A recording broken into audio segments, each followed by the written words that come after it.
दोस्तों स्वागत है आपका एक बार फिर से मैथ्स जीनी पर। आज की वीडियो में डिस्कस करेंगे ट्रिग्नोमेट्री के एक और इंपॉर्टेंट टाइप के क्वेश्चंस। ये क्वेश्चन आपको हर एग्जाम में देखने को मिल जाएंगे और सिर्फ 1 सेकंड के होते हैं। आज हम डिस्कस करेंगे tan और cot के केसेस और नेक्स्ट वीडियो में डिस्कस करेंगे sin और cos के केसेस। इन क्वेश्चंस के लिए एक सिंपल सा तरीका बताऊंगा आपको, 1 सेकंड में उड़ा दोगे क्वेश्चंस को। 1 सेकंड में अगर नहीं उड़ा पाए तो वीडियो मत देखना मेरा आज के बाद। ये जो क्वेश्चंस होते हैं ये सारे इस प्रॉपर्टी पे फॉलो होते हैं, इस प्रॉपर्टी को फॉलो करते हैं। इस फॉर्मूले की वजह से इन सब क्वेश्चंस के आंसर जो होते हैं 90% केसेस में 1 आता है। इसका आंसर भी 1 होगा, इसका आंसर भी 1 होगा, इसका आंसर भी 1 होगा, इसका आंसर भी 1 होगा। लेकिन ये जो लास्ट का क्वेश्चन है ये उन 10% क्वेश्चंस में से आता है जिनका आंसर 1 नहीं होगा। क्यों 1 नहीं होगा इसके बारे में भी बात करूंगा आपको। पहले बता देता हूं कि ऊपर वाले क्वेश्चन का आंसर 1 क्यों हुआ। दोस्तों जैसा मैंने आपको बताया कि ये क्वेश्चन इस प्रॉपर्टी पर फॉलो होते हैं। तो इस प्रॉपर्टी की खासियत क्या होती है, tan और cot जो हैं आपस में कॉम्प्लीमेंट्री प्रॉपर्टी फॉलो करते हैं। tan और cot जो ट्रिग्नोमेट्रिक रेशियोज हैं वो आपस में कॉम्प्लीमेंट्री प्रॉपर्टी फॉलो करती हैं। कॉम्प्लीमेंट्री प्रॉपर्टी का क्या मतलब होता है कि tan 1 डिग्री की वैल्यू cot 89 डिग्री के बराबर होगी, tan 2 डिग्री की वैल्यू cot 88 डिग्री के बराबर होगी। सम 90 डिग्री है दोनों का, तो वैल्यूज क्या होती हैं आपस में कॉम्प्लीमेंट्री प्रॉपर्टी फॉलो करती हैं और आपस में वैल्यूज बराबर होती हैं। या इस तरीके से भी आप समझ सकते हो, tan थीटा जो होता है cot 90 माइनस थीटा होता है। तो जब आप इसको tan मान लीजिए, 10 डिग्री की वैल्यू निकालोगे आप, cot किसके बराबर होगी, 90 माइनस 10 करोगे तो क्या हो जाएगा cot 80 डिग्री। ये आपका कंसेप्ट है। या तो आप इसे ऐसे समझ लीजिए या फिर डायरेक्ट समझ लीजिए कि भाई जब भी आपको tan 1 और cot 89 दिया होगा, दोनों का सम 90 डिग्री होगा तो वैल्यूज आपस में बराबर होंगी। ये समझ आ गया आपको। अब बात कर लेते हैं कि इसमें आंसर 1 कैसे आएगा।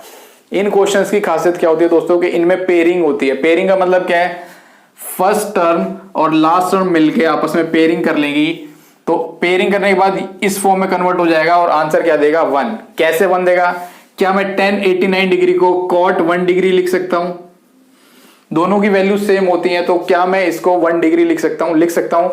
तो ये tan 1 डिग्री और cot 1 डिग्री आपस में मिलके क्या बन जाएगा, 1। ये आपस में 1 बन गया। tan 2 डिग्री और tan 88 डिग्री ये भी आपस में मिलके क्या बना लेंगे, 1। ऐसे पेयरिंग होते 1 इंटू 1 और लास्ट में फाइनली क्या होगा, जब इतने सारे वंस को आप मल्टीप्लाई करोगे तो क्या आएगा आंसर, 1। ये इस क्वेश्चन के पीछे का लॉजिक। तो इसलिए इसका आंसर क्या हो गया, 1। फर्स्ट टर्म और लास्ट टर्म मिलके क्या बनाएगी, पेयरिंग करेगी। ये इसके साथ पेयरिंग करेगा तो सम क्या हो रहा है, 5 और 85 90 डिग्री, 10 और 80 90 डिग्री, 15 के साथ यहां पे क्या होगा 75। तो ये आपस में क्या करेगा, पेयरिंग करेगा तो क्या हो जाएगा, ये भी सम 90 डिग्री है तो क्या आ जाएगा, 1। तो इसमें भी ढेर सारे 1 आएंगे आपके और 1 होते होते फाइनल आंसर क्या होगा, 1। इसलिए कह रहा हूं कि tan और cot के केस में 90% केसेस में जो होते हैं आंसर हमेशा 1 आते हैं। ऑप्शन में जहां भी 1 दिखे, अगर आपको तुक्का भी मारना है तो 1 ही मारना। बाकी मैंने आपको लॉजिक समझा दिया इसके पीछे का। अब बात कर लेते हैं नेक्स्ट क्वेश्चन की। इस क्वेश्चन में क्या है, 10 डिग्री और 80 डिग्री क्या दोनों 90 डिग्री बना रहे हैं मिलके, तो पेयरिंग होगी तो क्या बनेगा, 1 बनेगा। ये 20 और ये 70 मिलके पेयरिंग बनाएंगे तो क्या बनेगा, 1 बनेगा। 30 और 60 मिलके क्या बनाएंगे, 1 बनाएंगे तो क्या बनेगा, पेयरिंग होने के बाद 1 इंटू 1 ढेर सारे क्या बन जाएंगे आपके, 1 बन जाएंगे। तो उम्मीद करता हूं समझ आ रहा है कि इस क्वेश्चन का आंसर 1 क्यों हुआ, इसका 1 क्यों हुआ, इसका 1 क्यों हुआ। और इस क्वेश्चन में भी आपको क्या होगा, पेयरिंग होगी ढेर सारी। इसमें भी पेयरिंग होगी 2 डिग्री और 88 डिग्री की, 4 डिग्री की और 86 डिग्री की। ऐसे फर्स्ट टर्म और लास्ट टर्म का, सेकंड टर्म का और सेकंड लास्ट टर्म का, थर्ड टर्म का और थर्ड लास्ट टर्म का, ऐसे पेयरिंग होते लास्ट में क्या बन जाता है, 1 बन जाता है। तो इसका आंसर भी क्या होगा, 1। लेकिन दोस्तों जो ये 5th क्वेश्चन है ये अलग है थोड़ा सा। इसमें पेयरिंग होगी लेकिन इसमें क्या होती है कि टर्म्स बच जाएगी। अब जरा 5th क्वेश्चन को डिस्कस करते हैं। दोस्तों बात कर लेते हैं 5th क्वेश्चन की। 5th क्वेश्चन थोड़ा सा अलग है। इसमें आपको क्या, ये उन क्वेश्चन में से आता है जिसमें आंसर 1 नहीं होता। क्यों नहीं होता, cot 7 डिग्री और cot 83 डिग्री ये आपस में क्या बनाएंगे, cot 7 डिग्री और cot 83 डिग्री ये आपस में 1 बनाएंगे। क्यों बनाएंगे, क्योंकि मैंने आपको बताया मैंने आपको बताया कि ये इसको मैं क्या लिख सकता हूँ, tan 7 डिग्री लिख सकता हूँ, और cot 7 degree into tan 7 degree क्या होता है, 1 होता है। क्यों? क्योंकि ये जो प्रॉपर्टी आपकी ये फॉलो करते हैं। ये हो गया, ये क्या हो गया, ये 1 बना लिया, इसने इसके साथ पेयरिंग कर ली, ये भी 1 हो गया। 23 और 67 डिग्री क्या हो गया, 90 डिग्री टोटल, तो 1 हो गया। अब ये जो टर्म बच गई आपकी, ये जो टर्म आपकी बची है दोस्तों, ये जो टर्म बची है, ये किसके साथ पेयरिंग करेगी? ये किसी के साथ पेयरिंग नहीं कर सकती, क्योंकि इसके लिए टर्म ही नहीं बची है कोई जो पेयरिंग कर सके। तो आपको ये ध्यान रखना होगा कि कोई ऐसी टर्म बीच में ना रह गई हो जो पेयरिंग ना कर सके।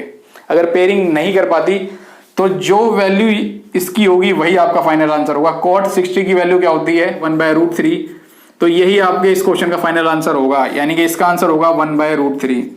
बाकी टर्म मिलके 1 बना लेगी, 1 इंटू 1 इंटू 1/√3, तो जो वैल्यू रहेगी यही आपकी फाइनल आंसर देगी, ये होगी 1/√3।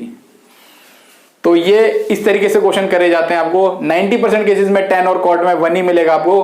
10% क्वेश्चन ऐसे होते हैं जिसमें पेयरिंग नहीं हो पाती है, तो पेयरिंग नहीं हो पाएगी तो जो वैल्यू रह जाती है वही आपका फाइनल आंसर होता है।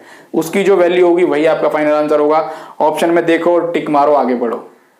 तो इन क्वेश्चन को हमने आज डिस्कस कर लिया है। नेक्स्ट वीडियो में डिस्कस करेंगे साइन और कॉस के केसेस, साइन और कॉस में क्या आंसर आएगा आपका।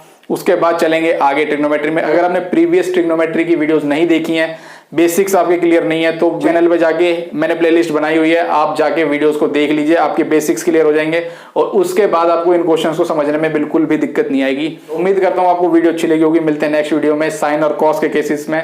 तब तक के लिए गुड बाय दोस्तों, जय हिंद।